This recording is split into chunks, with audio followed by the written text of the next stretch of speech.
అందరికీ నమస్కారం అండి. నా పేరు పేరం ప్రసన్న. నేను ఒంగోలు నియోజకవర్గం ఎస్టీ సెల్ వైఎస్ఆర్సీపీలో నియోజకవర్గ ఎస్టీ సెల్ అధ్యక్షురాలుగా ఉన్నాను. ఈరోజు ఉదయం మా వైఎస్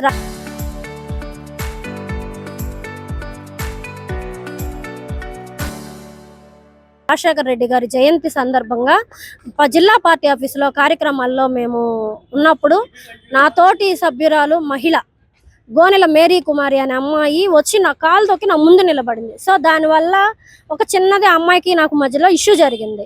అయితే ఆమె భర్త వాంటెడ్గా నా మీదకి వచ్చి నన్ను దుర్భాషలాడి వల్గర్గా మాట్లాడి, నేను ఒక ట్రైబల్ మహిళని అని తెలిసి కూడా అతను ఒక బీసీ అయ్యుండి నా మీద వల్గర్గా మాట్లాడి నన్ను దూషించి నన్ను కొట్టాడు. దానికి సాక్ష్యం ప్రూఫ్ కూడా ఉందండి నా దగ్గర వీడియో. ఇది నేను తీవ్రంగా ఖండిస్తున్నాను. ఇలాంటి చర్య ఆడపిల్లల మీదకి ఆడవాళ్ళు కొట్టుకుంటారు, తిట్టుకుంటారు, గందరగోళం అవుతుంది. కానీ మగ మనిషి ఎంటర్ అవ్వకూడదు. కానీ ఆమె భర్త పోయినసారి కూడా ఇట్లాగే ఒక చిన్న ఇష్యూ మీద నన్ను వల్గర్గా బూతులు మాట్లాడాడు. సరే, ఆ రోజు నేను కామ్గా పార్టీ పరువుగా ఇదని నేను కామ్ అయిపోయాను. ఈ రోజు మళ్ళీ అదే అవకాశం చూసుకొని అతను నా మీదకి వచ్చి నా మీద చేసుకున్నాడు. 100 మంది సభ్యుల్లో నన్ను కొట్టాడు అతను. ఇది నేను తీవ్రంగా ఖండిస్తున్నాను, వ్యతిరేకిస్తున్నాను. ఇది నా మీద జరగడానికి అతన్నైతే నేను వదిలిపెట్టనండి.